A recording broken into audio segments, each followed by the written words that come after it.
तुम्ही कधी विचार केला आहे का की राजकारणात 24 तास किती महत्त्वाचे असतात? एका रात्रीत समीकरणं कशी बदलतात?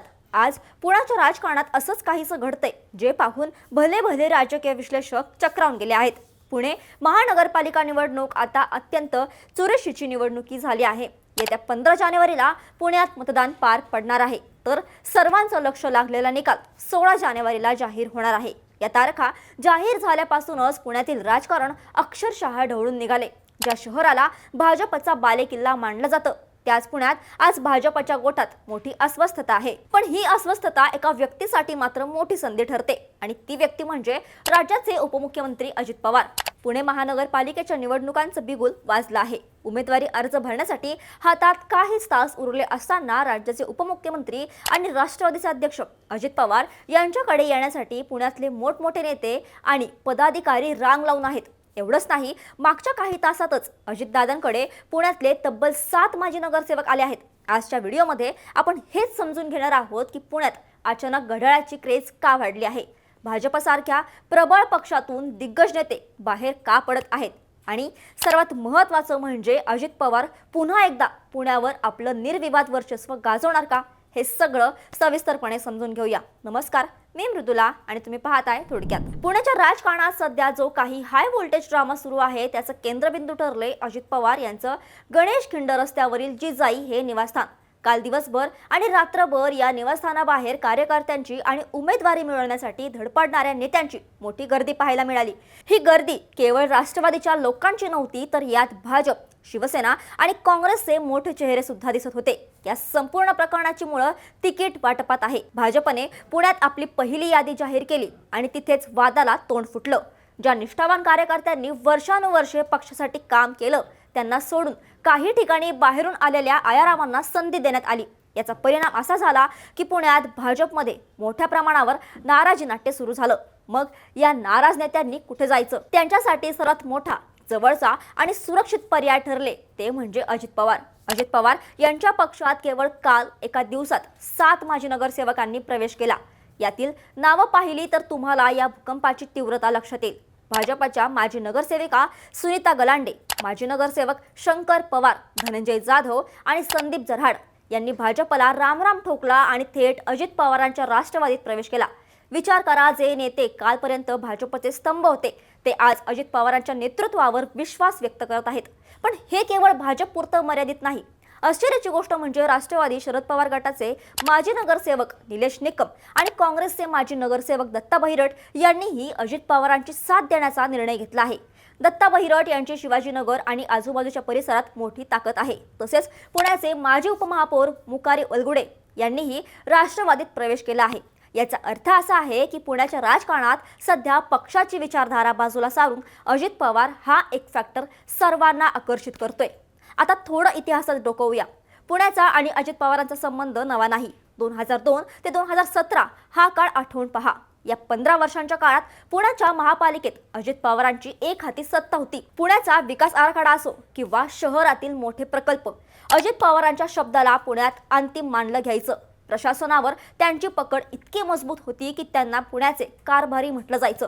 या काळात अजितदादा म्हणजे पुणे आणि पुणे म्हणजे अजितदादा, अशा प्रकारे पुण्याबद्दल बोललं जायचं. मात्र 2017 मध्ये पुण्याचे हे चित्र पूर्णपणे बदलले. 21 फेब्रुवारी 2017 रोजी पुण्यात मतदान झालं होतं. 23 फेब्रुवारीला जेव्हा निकाल आला, तेव्हा भाजपने राष्ट्रवादीचा बालेकिल्ला उद्ध्वस्त केला होता. त्या निवडणुकीत भाजपने एकूण 162 जागांपैकी तब्बल 98 जागा जिंकून निर्विवाद बहुमत मिळवलं होतं. तर 15 वर्ष सत्तेत असलेल्या राष्ट्रवादी काँग्रेसला केवळ 39 जागांवर समाधान मानावं लागलं होतं. काँग्रेसला 10, शिवसेनेला 10 आणि मनसेला केवळ 2 जागा मिळाल्या होत्या. भाजपने राष्ट्रवादीचे अनेक प्रबळ नेते फोडून पुण्यात मुसंडी मारली होती. पण म्हणतात ना की राजकारणात काहीच कायम नसतं. आज पुन्हा एकदा तेच जुने दिवस परत येताना दिसत आहेत.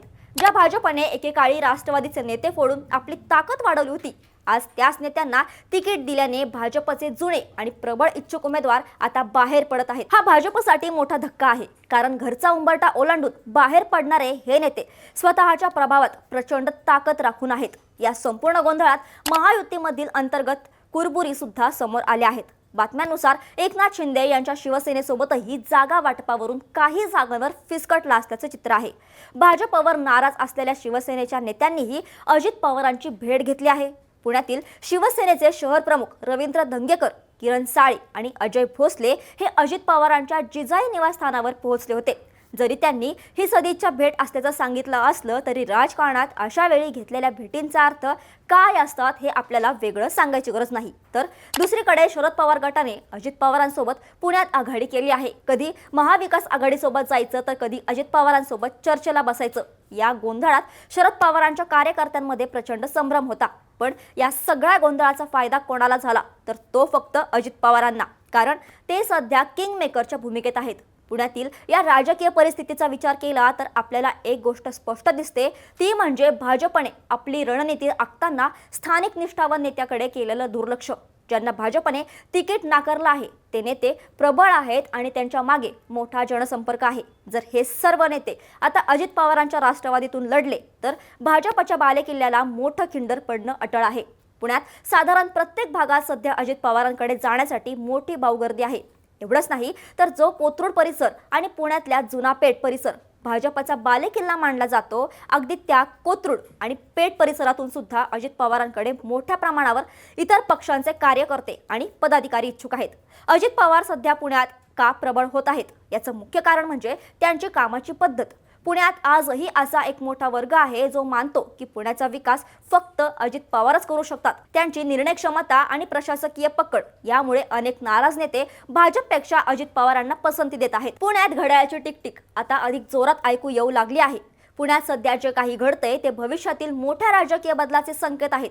भाजपला आपल्या बालेकिल्ल्यात रोखण्यासाठी अजित पवारांनी ही जी फिल्डिंग लावली आहे ती यशस्वी होणार का हे येणारा काळच सांगेल. पण एक गोष्ट मात्र नक्की, पुण्याची ही निवडणूक आता केवळ नगरसेवक निवडीची राहिलेली नाही तर ती पुण्याचा खरा कारभारी कोण हे ठरवणारी लढाई बनली आहे.